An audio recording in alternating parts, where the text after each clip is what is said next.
Welcome to the inaugural episode of When It All Came Together, a series looking back on the days when perseverance finally paid off for a driver at NASCAR's highest level. A great suggestion for a series by No Pro Sports and seconded by several other viewers of the channel. Today we'll be looking back at Lake Speed's race in the 1988 Transouth 500 from Darlington Raceway. Hailing from Jackson, Mississippi, his first racing experiences would come in go-karts, where he would find immense success, eventually becoming the first American-born driver to win the World Karting Championship in 1978, facing stiff competition including the likes of future Formula One superstar Ayrton Senna. His newfound notoriety would land him opportunities in NASCAR beginning in 1980. Primarily making starts for his own team early on, he would make starts for car owners Roger Hamby in 1982, Hoss Ellington in 1983 and 84, and Raymock Enterprises for 1985 and the early part of 1986 before being released in favor of Neil Bonnet.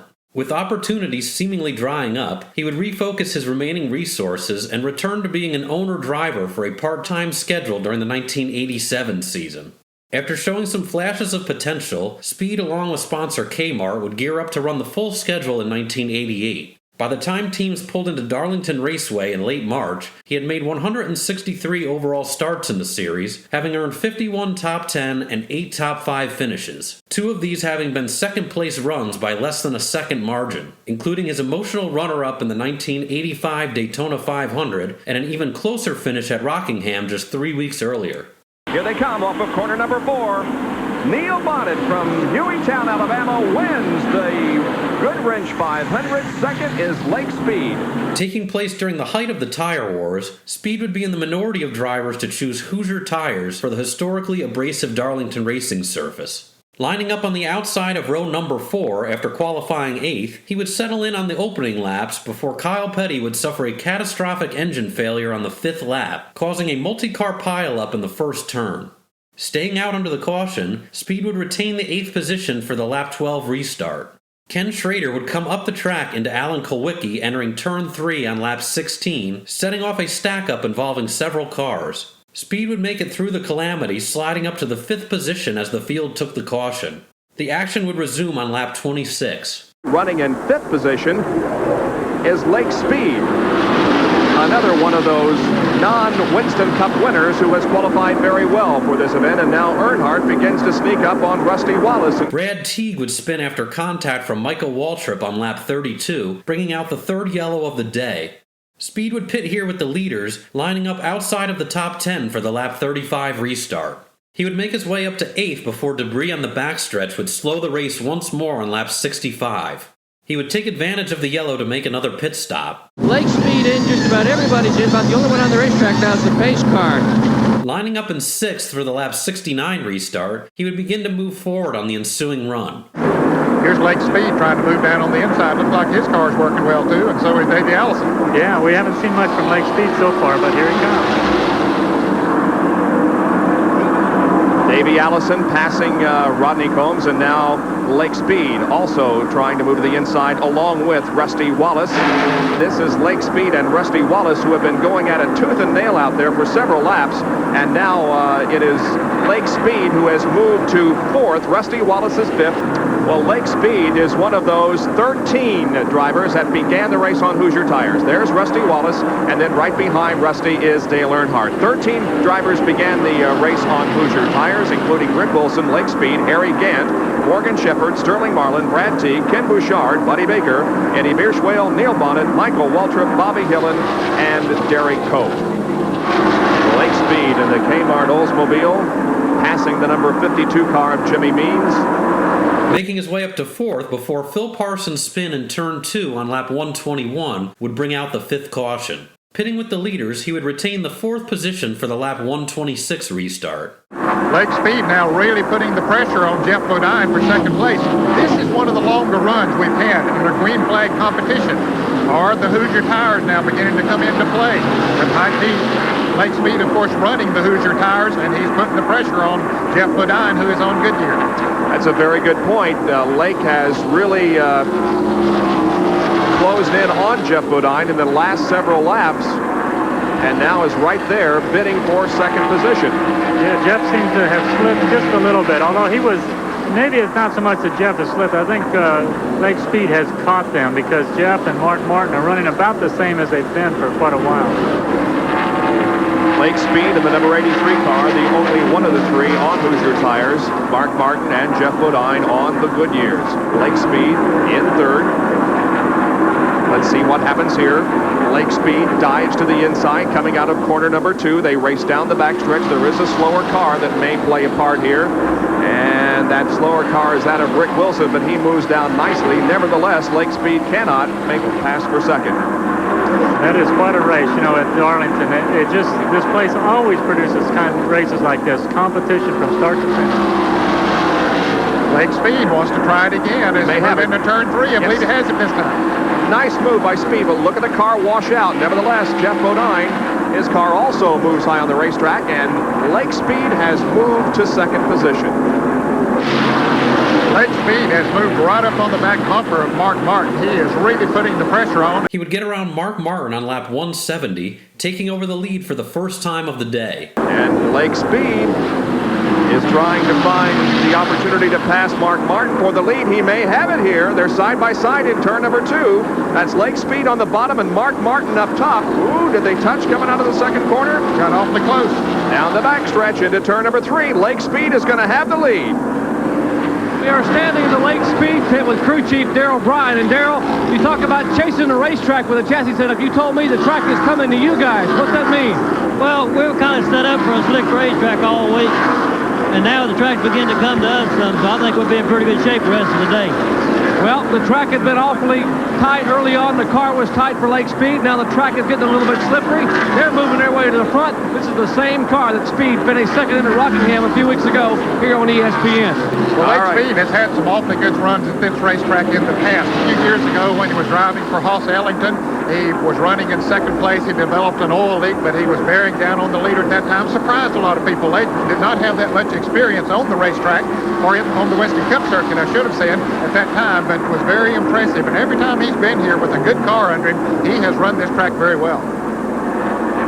And he also has had some good performances earlier this year, a 6th at Richmond, a 2nd at Rockingham. We talked to him earlier about, do you set the car up for one corner over another?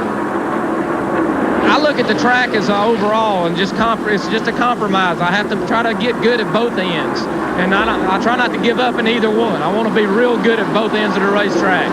And when I get the car with that feel that I'm hunting for, each time I'll be tough at both ends of the racetrack. I don't have to give up either one. So Lake Speed is looking good and also looking for his very first Winston Cup win, his best career finish, second on 2 different occasions. Pitting from the lead on lap 191, he would cycle back to the top of the board on lap 196. Since we left you, Sterling Marlin had the lead. He pitted. But Buddy Baker was in the lead momentarily. He has pitted. Phil Parsons was in the lead momentarily. He has pitted, and that gives the lead back to Lake Speed in car number 83. And Rusty Wallace is running in second position. Well, indeed, the Hoosiers do look strong, and here is a perfect example of the tire war going on because we have Hoosier against Goodyear here as Lake Speed is on the Hoosiers and Rusty Wallace on the Goodyears, and Rusty is really making a race out of it. Boy, he sure is. He taught Lake Speed from quite a ways back. You remember Rusty was back there racing with Bill Elliott for 5th place, about 10 seconds behind the leader, so he's been steadily moving up. Now, one thing, Gary, they only changed the right side tires during that green flag pit stop.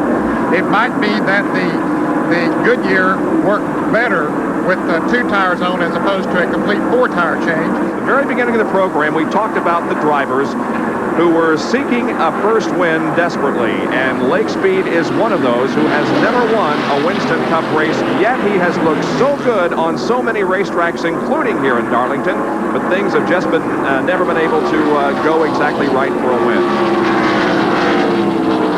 He certainly looks like today that he's in the best position he's been in a long, long time, although he did lead the race at Richmond earlier this year. He also led at Rockingham, looked very strong, but of course did not come out the victor, but things are certainly working in his direction right now. Jeff Bodine would trigger a 4-car incident exiting turn 4 on lap 238, slowing the event for the 6th time. Pitting under the yellow, Speed would retain the lead for both the initial waved-off restart on lap 246 and the successful return to green on lap 250. Eddie Bierschwal and Ken Bouchard would tangle on the following lap, bringing out the final caution of the day. Things would get back underway on lap 254. Rusty Wallace would fire off strong, making his way past Speed early in the run. His time out front would be brief, however, as 2 laps later Speed would make his way back by. The green flag is out again, and Rusty Wallace has taken over the top spot from Lake Speed. Bobby Allison is there leading the contingent down the backstretch, but Bobby is getting a lap back. Rusty Wallace, the leader, now with Lake Speed in second. Close as they came out in corner number 4. Look at 4 abreast. Can't they make it into turn 1? Speed squeezes through. He gets in the front again. And leading the race is Lake Speed. And he's gone, for the moment at least. He has really moved out into about a 2-second lead. The leader is Lake Speed, and as Ned indicated, he has taken off from the rest of the field, although Alan Kowicki now begins to close in just a little bit. For a while there, Lake Speed had a tremendous lead, but now Alan Kowicki in the Xerox Ford, and that's who we're riding with right now, is beginning to close in just a little bit on the leader. Lake Speed looks awful strong. He just seems like he's gaining as the race goes on. That's almost unusual for a car, of that team like non-winner like Lake Speed to get stronger as the race goes on. But he is obviously picking up momentum. And it's interesting to note that the drivers that are running first and second here are non-Winston Cup winners. Neither has ever won a Winston Cup race, so we could have a first-time winner in the next 97 laps or so. Well, Lake is leading, but he is not running away with the show at the moment. As a matter of fact, Alan Kowicki is staying right with him. He has caught him. And is right on his back bumper. Kowicki is definitely running faster than Lake Speed because he was about 2.5 seconds behind him. Now he's a half a car length behind him. Well, that's a good shot. Here they go right down the back straightaway into 3. Right up to his bumper.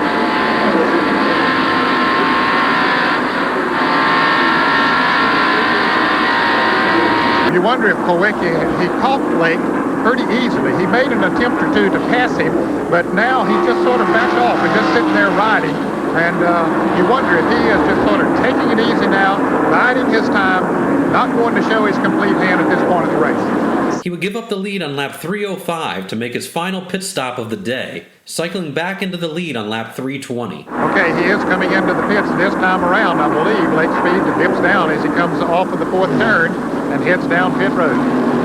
This should be the final pit stop of the race for Lake Speed if we should continue to go green the rest of the way.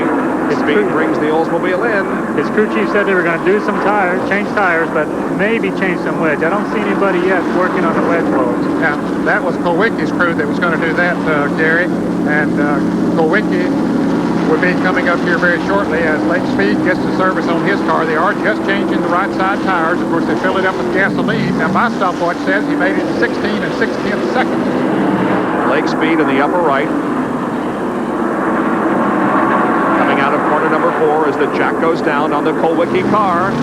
They're still trying to get the fuel in the car. Yeah. Allen was a little late getting out, and Lake Speed now is going to have quite an advantage. Kowicki was in the pits about 1.5 seconds longer than Lake Speed was in. They got the tires changed very quickly, but they didn't get the fuel in quite as quickly as Lake Speed's crew did. And they're changing right side rubber. Lake Speed in the right upper part of your screen. Lake Speed trying to come around. Sterling Marlin trying to get his crew. Good pit stop. Marlin down the way, and we'll watch Lake Speed coming down and see who will win the race back to the track. Well, Lake Speed has already gone by. All right, Lake Speed leads with Alan Kowicki second, Sterling Marlin third, Davey Allison fourth, and Bill Elliott fifth. The guys running first, second, and third have never won a Winston Cup race, and Davey Allison, a rookie last year, is also in a very good spot to win here at Darlington. This is an excellent story that we've unveiled here this afternoon. That is incredible, Bob. Can you imagine how tough this track is for those inexperienced, well, not really inexperienced, but non-winning drivers to be in contention to win? Dick Berggren has some comments on the leader. I'll tell you, Gary, you were talking a minute ago about conversations between crew chief and driver. Just a lap or two ago, I'm in Lake Speed's pit, and this whole place just broke up. It was as if it was the comedy hour or something. Here's what happened. Darrell Bryant had been feeding Lake Speed lap times. All of a sudden he said, hey, do you want intervals? Do you want to know how far behind they are? And Lake said, forget it. I don't want to know any of that sort of stuff. The whole place went nuts. It really did. Now we're going to get an interval here next time around when Lake Speed crosses the start-finish line. We'll get the interval clock going. He's going down the backstretch right now and into turn number 3. And we'll see how much of an interval there is between first and second. And we'll do that for a couple of laps to see if the interval is shrinking or gaining. Now, Dale Earnhardt, once again, down low on the racetrack to allow the faster cars to pass. Earnhardt has not had a good day. He is 3 laps down to the leaders. Here comes Alan Kowicki out of the corner, passing the stripe, and it's a 10.5-second lead for Lake Speed. There's the leader, Lake Speed, and he could become a Winston Cup millionaire today. He only needs $12,000 to move above that mark.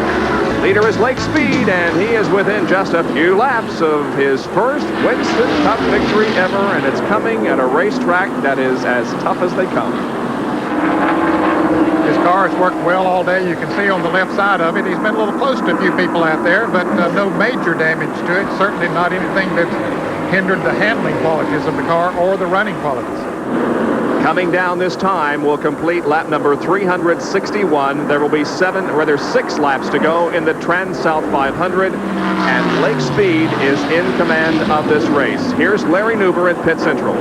Well, Bob, remember at the top of the show that we talked about in the last 28 years here at Darlington, only twice has the winner come from outside of the top 10. Well, Lake Speed, where did he start? He started 8th. You know, guys, I can not get my mind off of Lake Speed's emotion at Daytona when he finished second there a couple of years ago. I can imagine what the emotion is going to be like in Victory Lane today if he continues to win this race. Oh, definitely. Looks strong. Lake is a very devout Christian, and I'm sure that he's going to, first of all, praise the Lord for the good run here today, but it will be interesting to see the emotion that will be involved. 2 more laps to go. There's Lake crossing the stripe. It's 365 laps completed. 2.6 miles to go for Lake Speed. Look at the nail biting going on. Nobody's sitting down, that's for sure. Here's the white flag for Lake Speed. Let's follow him around on his final lap of this racetrack and what could be his first win in Winston Cup competition. This is his 164th career start. His best career finish to date has been a second on 2 different occasions at Daytona and earlier this year at Rockingham. Obviously, this crew is putting things together. They're cheering for him as he heads down the backstretch now with less than a half lap to go. The Wins Kmart Oldsmobile is about to go into Darlington's Victory Lane. Here's the checkered flag. Lake Speed wins the Transouth 500. Crossing the line first by 18.8 seconds officially over Kowicki, Speed would add his name to the revered list of drivers who have won at the Cup Series level. Well, Darrell Bryant, congratulations. What a wonderful day. Yeah, it has been. You know, it's been a long time since I won. In fact, it was at this racetrack in 1980, the last race we won, so I'm pretty tickled. You must have really been on pins and needles for the last few laps, were you not? No, not really. Not up till about the fifth lap, because like once old Lindsey Barney said it's not over till it's over. Not bad for a young team. Thank you, sir. That's Darrell Bryant. He's the crew chief. These guys are all headed for Victory Lane in a hurry. And listen to the crowd. Lake Speed is waving to the crowd, and they are going crazy, welcoming a first-time winner into Victory Lane at the track Too Tough to Tame, Darlington International Raceway. Lake Speed getting a cool drink, and Lake, can you believe it, partner? Congratulations. I can believe it, but I'm sure glad it finally happened. I tell you what, it seemed like we were going to wait forever before this happened. And, you know, I'm just tickled to death for the crew and everybody that worked so hard and everything. And, you know, I just have to give the Lord the credit. I mean, 2 years ago, everybody thought I was gone, and look at me now. And that's all because of the Lord Jesus Christ. We'll let Lake climb out of the car and get a breath of fresh air there as his public awaits. Take a listen here as they are excited about Lake Speed winning it here. And I tell you what, Lake, you got to feel awfully good. Darrell Bryant and the crew did so much. I was talking to your wife, Risa, there. She said, you know, normally they call out lap times, those final few laps, but if anybody was eavesdropping on your radio, they heard a little prayer going across between you and Darrell. I guarantee you, know, I can't say there's not anything to say. I've thought about this all my life. You know, what are you going to do when you finally won? And now I'm here. All I can do is say thank you, because there's been a lot of people involved to make this happen. It wasn't wasn't a thing by myself at all. And the most important thing, I think, is everybody has to realize that in my case, it was my faith in the Lord that brought me through this, because if it hadn't been for that, 1986, I'd have packed it up and head back to Mississippi. That says it all. 40-year-old Lake Speed and his 164 start makes it to victory lane. Again, congratulations to Lake Speed. He would continue to compete at the Winston Cup level until the summer of 1998, compiling 7 additional top 5 and 23 additional top 10 finishes, also notably recording an 11th place points finish in 1994, driving for Bud Moore. Lake Speed was a well-liked driver in the garage who made the most out of limited resources throughout his career. Through hard work and immense prowess behind the wheel, he earned his spot among those who have taken home the checkers at NASCAR's highest level.